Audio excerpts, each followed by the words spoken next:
ബി.ജെ.പിയുമായി ചർച്ച നടത്തിയതിൽ ഖേദം പ്രകടിപ്പിച്ച് CPM മുൻ MLA എസ് രാജേന്ദ്രൻ. പ്രകാശ് ജാവ്ദേക്കറുമായുള്ള കൂടിക്കാഴ്ച ഈ അവസരത്തിൽ വേണ്ടിയിരുന്നില്ല എന്നും എസ് രാജേന്ദ്രൻ പറഞ്ഞു. പാർട്ടിയെ പ്രതിരോധത്തിലാക്കുമെന്ന് ചിന്തിക്കാതെ പോയി. ബന്ധുവിൻ്റെ നിർബന്ധം കൊണ്ടാണ് ജാവ്ദേക്കറെ കാണാൻ പോയത്. ഇതുവരെ പാർട്ടിക്കെതിരെ പ്രവർത്തിക്കുകയോ ചിന്തിക്കുകയോ ചെയ്തിട്ടില്ല. പാർട്ടിയുമായി ചില പ്രശ്നങ്ങളുണ്ട്. പ്രകാശ് ജാവ്ദേക്കർ BJP-യിലേക്ക് ക്ഷണിച്ചു എന്നും എസ് രാജേന്ദ്രൻ പറഞ്ഞു. LDF കൺവെൻഷനിൽ പങ്കെടുത്തതിന് ശേഷം ഈ പ്രകാശ് ജാവ്ദേക്കറുമായിട്ടുള്ള കൂടിക്കാഴ്ച അത് ഇത്രയും വലിയ വാർത്തയായത് പാർട്ടിയെ പ്രതിരോധത്തിലാക്കൂല ഇടുക്കിയിൽ. അങ്ങനെ ആക്കുമെന്ന് കരുതാതെ പോയതാണ് തെറ്റ്. അതാണ് പ്രശ്നം. അതാണ് നിങ്ങളും വന്നത് ഞാനും ഈ പറയാൻ ഇടയായ കാര്യങ്ങൾ. അപ്പോൾ ഈ ജാവ്ദേക്കറുമായിട്ടുള്ളൊരു കൂടിക്കാഴ്ച തെറ്റായിപ്പോയി എന്നാണോ? അത് വ്യക്തിപരമായ കാര്യമാണ്. അതൊന്നും തെറ്റായിപ്പോയല്ല. ഈ അവസരത്തിൽ വേണ്ടായിരുന്നു. ഞാൻ എങ്ങനെയെങ്കിലും ദൊറ പോയി കാര്യം നോക്ക് എന്ന് പറഞ്ഞു വിട്ടാൽ മതിയായിരുന്നു. അവരുടെ ഒരു നിർബന്ധം കൊണ്ട് പിന്നെ അവനെ അവരുടെ കൂടെയാണ്.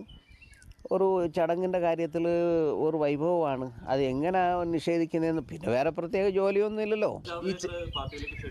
ക്ഷണിച്ചു. ഇനി എന്താ വെറുതെ അല്ലേ ഇരിക്കണേ, ഒന്നുകൂടെ എന്ന് വെച്ചു. എസ് രാജേന്ദ്രൻ പാർട്ടി വിട്ടു പോകുമെന്ന് കരുതുന്നില്ലെന്ന് M. മണി. മറ്റു പാർട്ടി നേതാക്കളെ കാണുന്നു എന്നതുകൊണ്ട് പാർട്ടി വിട്ടു പോകുമെന്ന് അർത്ഥമില്ല. കോൺഗ്രസ് നേതാക്കളാണ് BJP ചേരുന്നതെന്നും M. മണി പറഞ്ഞു.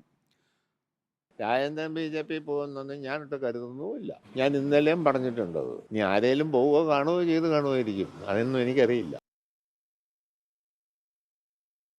സന്ദീപ് രാജാക്കാട് വിശദാംശങ്ങളുമായി. സന്ദീപ്, എസ് രാജേന്ദ്രൻ CPM വിട്ടു പോകുന്നില്ല എന്നാണോ ഇപ്പോൾ നേതാക്കളുടെയൊക്കെ, രാജേന്ദ്രൻ്റെയും മറ്റ് നേതാക്കളുടെയും ഒക്കെ പ്രസ്താവനയിൽ നിന്ന് മനസ്സിലാക്കുന്നത്? നോക്കൂ, തെരഞ്ഞെടുപ്പ് സ്ഥാനാർത്ഥി നിർണയം നടക്കുന്ന സമയത്ത് BJP-യുടെ കേരള പ്രഭാരിയായിട്ടുള്ള പ്രകാശ് ജാവ്ദേക്കറെ ഡൽഹിയിൽ ചെന്ന് കാണുക, എന്നിട്ട് ഫോട്ടോ എടുക്കുക, അത് മാധ്യമങ്ങൾക്ക് കിട്ടുക എന്നൊക്കെ പറയുമ്പോൾ അതിനകത്ത് എന്തൊക്കെയോ ഇല്ലേ?